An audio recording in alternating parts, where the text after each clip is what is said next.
Well, if you guys are football fans, you're probably pretty shocked from the announcements that we've been hearing about the European Super League, as am I, which is why I'm here today. My name is Josh, I'm from JJD TV, and we're here to break down what is the European Super League and try to answer all the questions that you guys have. So, just to give you guys a heads up, this is a very ongoing situation. Things will change drastically. I'm going to give you stuff that I have read, talked about, and tried to determine, as well as just opinions. So strap yourselves in and get ready for what is one of the craziest things to happen in the world of football for generations.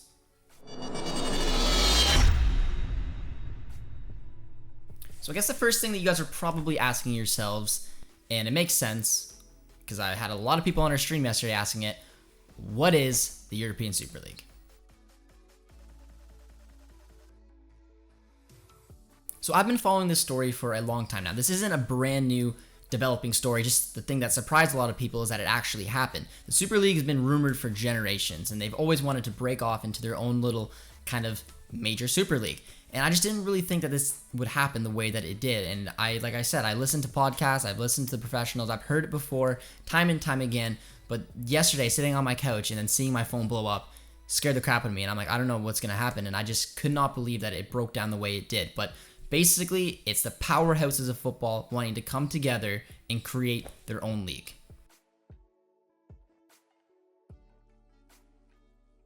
And when I say powerhouses, I mean powerhouses. We're looking right now at 12 teams across 3 countries, 6 in the Premier League, 3 in La Liga, and 3 in Serie A.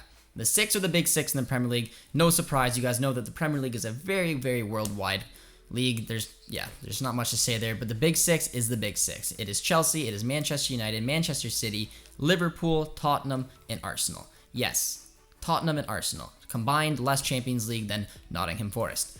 Joined with La Liga sides, Barcelona, Real Madrid, Atlético Madrid, and of course the Serie A sides, Juventus, AC Milan, and Inter Milan. And they basically come together and said, listen, we're sick and tired of having the chance of not qualifying for the Champions League. Because essentially, this is to replace the Champions League. And as a lot of you guys know, there's usually 4 Champions League spots up for grabs. And in the specific leagues, looking at the Premier League, considering there's the big 6, that means 2 teams each and every single season will not qualify for the Champions League, football's biggest prize.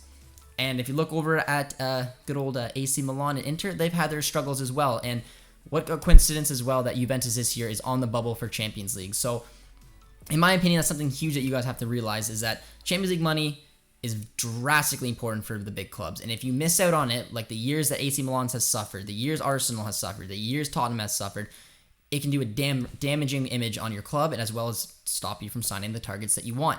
So these clubs have come together and said, listen, are you sick of fighting to get in the top 4? How about we create our most league? We are popular clubs, and there's no disrespect to any of these 12 clubs. These are some of the world's most popular clubs, and they basically didn't want this chance of not qualifying for the Champions League. So they've created their own league where they will represent it each and every year. So there's no ifs, ands, or buts about how you finish in the season because they'll be in it every year.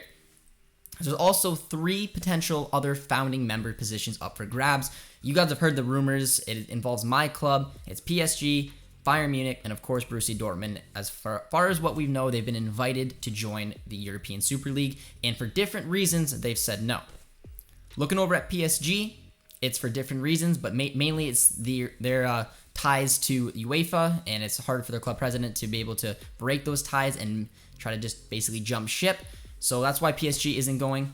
For Bayern and of course Borussia Dortmund, there is in the Bundesliga the 50+1 rule. RB Leipzig was also linked in because we came out Borussia Dortmund, which I'm very proud, but I don't think this storyline is over. But they have rejected it, and then Leipzig was rumored to potentially be one of those founding member spots, and they've rejected it themselves as well.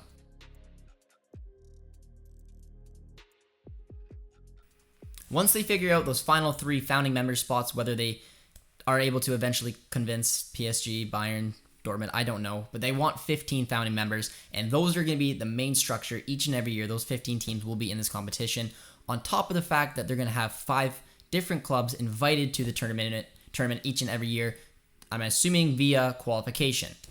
And that poses a lot of questions and a lot of issues. One of the main questions is who are these 5 clubs going to be? You're looking at clubs like Celtic, Rangers, Ajax, potentially Porto, Benfica, and it could be all worldwide. How are they going to decide which 5 clubs make it in? I don't have those answers. We can hypothesize about pretty much how it's going to work. but that's a little bit of debate for down the road. Either way, let's just assume 5 clubs get invited each and every year via the domestic leagues. That leads to 20 teams now in the competition, and now we'll break down the format.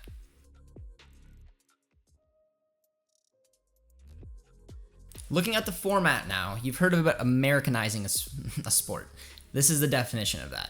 There's going to be 20 teams that are going to be competing in this club competition. The way it's going to work is that there's going to be 2 groups of 10. So these 20 teams are going to be split up, and they're going to play each other, and then they're going to have the top 5 teams making the quarterfinals. And I say kind of quarterfinals because it's not natural.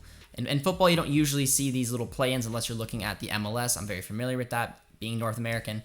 But 1 and 3 on both sides will have automatic qualification, while 4 on one side will play 5 on the other, and then 5 versus 4. It's a wild card.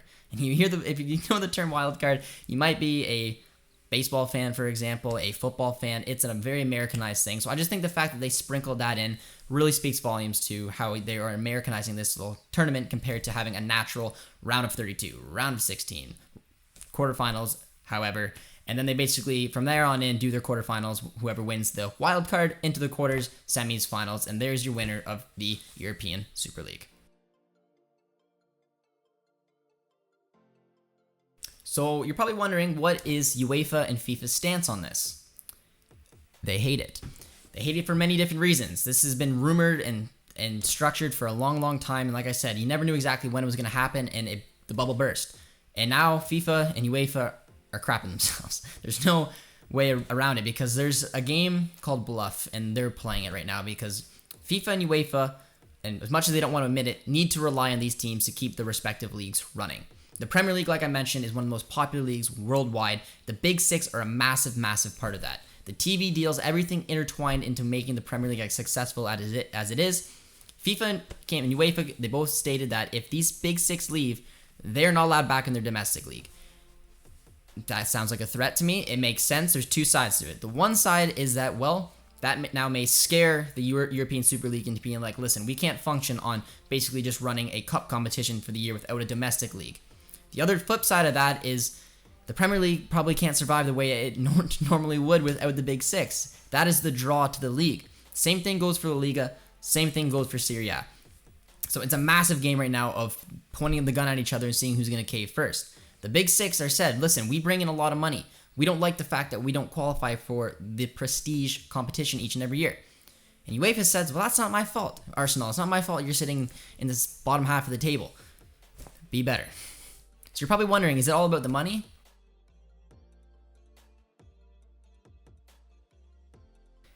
Yes, it is all about the money. There's been a rumor that if you sign one of these founding members, that you can get up to $450 million.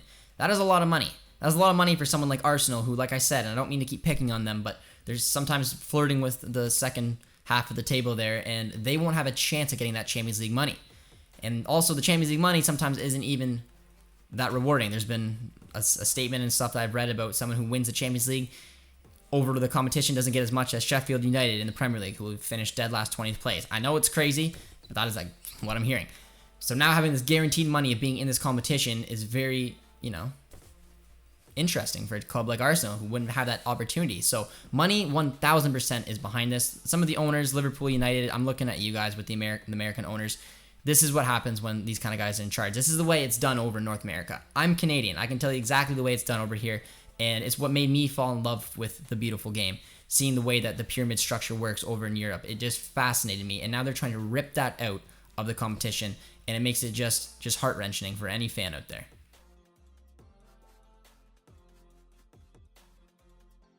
So how will the domestic leagues work now if these basically threats or not threats actually go through and these clubs are removed from the domestic leagues? Well, that means that the Premier League would now be down 6 members, so they'll have to figure out a way to try to balance the leagues up. There's 24 teams in the championship, maybe 6, 7, whatever it is, get promoted, and they try to figure out and balance the leagues out that way, so there'll probably still be 20 teams in the Premier League, but it will be minus the Big Six. And some of the threats is that if you leave, you can never come back. So if Arsenal, goes there with all this money and still suck and keep getting wrecked each and every week, and they want to make the jump back over to the Premier League, they can't. They'll be rumored to be starting in the 5th tier of the English pyramid, and it's kind of crazy. So you got to make your decision. You're in or you're out. And then the other big threat, as you guys probably know, is the World Cup. And I think that's a big one we need to touch on.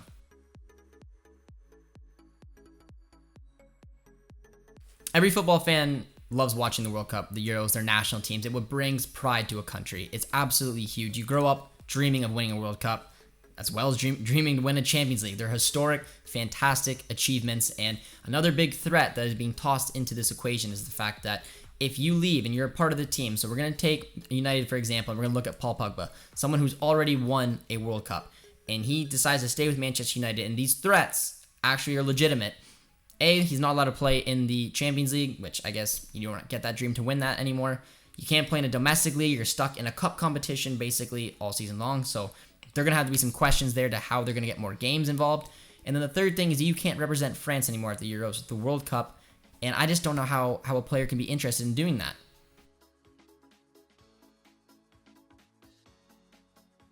So you're probably wondering then what's the point? This just basically seems like another type of Champions League. And you're right. They kind of want their cake and eat it too. They want to be able to figure out a way to have some of the most rich and powerful clubs via the 12 clubs we're talking about, being able to go into a competition that they're guaranteed to work in and play in each and every year with no pretty much downside. There's no chance of not qualifying, relegation, all that. And they also want to be able to play in the domestic league. They want to pretty much figure out a way to work with the domestic league, to work with FIFA, to work with UEFA. They want their players to play for their national teams. They want these clubs to be able to represent their normal leagues as well. But that's where FIFA would lose their power and UEFA would lose their power if they allow this, because what can they threat now? There's a lot of legal actions behind the scenes. I don't have the numbers. I don't have the statistics. It's going to be an ongoing battle to figure out the way this is going to work, because one, if these threats are legitimate and these clubs aren't allowed to play their domestic leagues and they're not allowed to play in the World Cup, what players now want to play in this European Super League? Is the money enough to keep them there not playing for their country? Because, I mean, if you ask any footballer, the dream is to wear the national team shirt. You know that, as well as obviously competing in what was the most prestigious trophy in club football, being the Champions League. Now you're in this brand new trophy, which has got no history about it. I don't know what kind of ties that has on the players. But I can tell you those players playing for those clubs will be making a lot of money. The second way to look at it is that they won't have enough games to fill. This is supposed to be, like I said, a little stretched out cup competition where you get to see the best of the best going at it each and every week, and then you have your league to play with. But what is the point of the league now if these clubs already have automatic qualification? I mean, I'm watching the Liverpool Leeds game at time of recording. Liverpool is winning. And guess what? It brought them into the top four. That wouldn't mean anything anymore. That doesn't matter. It doesn't matter because Liverpool is a part of this. They would be in this competition each and every year. So that's got to be a big toll on the league in itself now, is where's the interest? The thing that I loved about this structure is that no matter what point of the season was, there's always something to watch. Up until the halfway point, there's still so much to play for. And up until the end, you're fighting for your life for not to get relegated. You're fighting for your life to try to get into, obviously, the Europa League. Could be now the Conference League, and of course the Champions League. There's always fights going on throughout the entirety of a 38-game season, 34-game season, whatever it is, and it keeps the viewer interested. Without this structure now, you're going to have the teams at the bottom still fighting for relegation, yes, but now you got pretty much the remainder of these teams with nothing much to play for. I mean, you can still say, because who knows what's going to happen with the Champions League, the new Conference League, the Europa League. You could say that's into consideration, but having clubs that are in the domestic leagues and not eligible to represent them in the Champions League, the Europa League, the Conference League, it's going to be a very skewed table.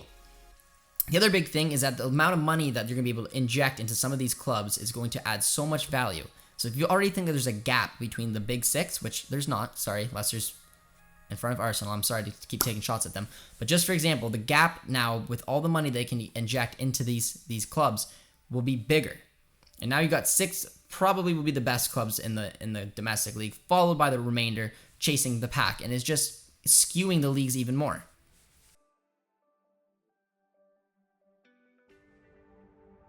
And now we're going to get to questions to ask, because you guys got a lot of questions that, again, like I said, I don't know the answer to. And that's kind of touching on the last point that we were talking about, is the fact that some of these clubs, if say the big six finish 1-6, well, then they go to the European Super League. Well, if they finish maybe 1-3 7, 8, 9, they still go to the Super League. So now you got to figure out a way to get the remainder of the clubs organized and get them, whoever wins in those top 4, and then go to the Champions League, the Europa League, the Conference League. It's a shat show. It's what it is. And there's no really way around it. There's going to have to be a lot of conversations going on between the founders of the UEFA Europa League, the Conference League, the Champions League, and of course the UEFA Super League. And they're going to have to figure out a way to be able to balance this system out. And you guys are probably wondering, but probably not wondering, because if you have social media, you know, what has the response been? The response has been a nightmare. You don't really know how powerful social media is until you make that wrong tweet.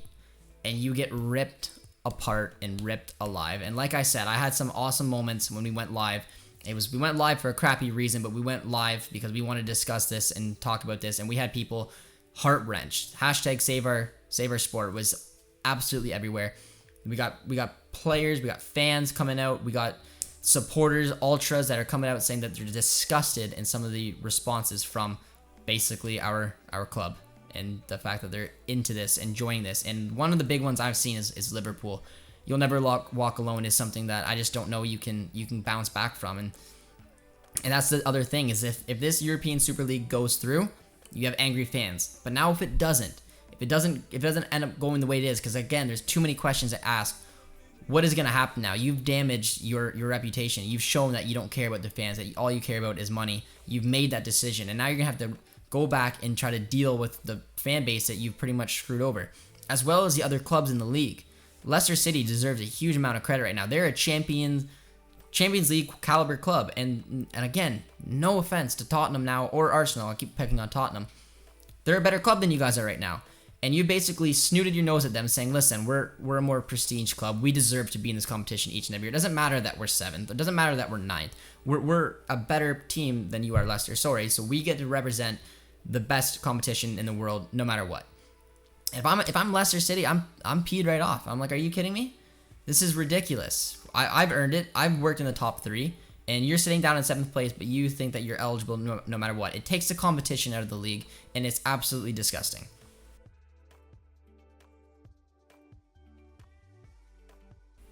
So what happens now with the remainder of the Champions League this season? Well, again, it's an ongoing situation, but the rumors are that the 3 clubs that are going to this European Super League next year, Chelsea, City, and of course Madrid, can be tossed out of the Champions League this year, which would mean one of 2 things: that PSG's handed the Champions League, congrats, you've worked hard for it, or maybe Dortmund and Porto and Bayern get brought back up and there's another semi. I don't know, but they're trying to make every single decision as hard as it possibly can for these clubs to actually make this decision go through. But the world of football absolutely blew up today. It absolutely has. It's been ridiculous, and there's going to be an ongoing story. There's going to be an ongoing fight for as long as I can picture. And I'm going to probably be coming on here a lot more than this original one.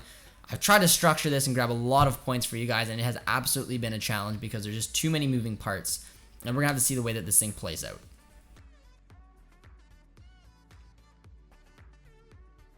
And you guys are probably wondering what happens now. Well, these clubs have invested too far now. I think it's too far gone. Something is going to change in the world of football right now. 12 teams have made their decision. They're trying to rope 3 more clubs in. It's going to be an ongoing story. Dortmund, thankfully for us, has made it very well known that they're not supposed to. But again, these are 3 huge clubs: PSG, Bayern, Dortmund. If this thing does happen, it goes through, and they're able to figure out a way to work, I mean, the option's there, and then these conversations are going to have to happen. So it's going to be, like I said, it's going to be an ongoing story for everything. We're going to try to come here and keep you up to date with as much as we possibly can.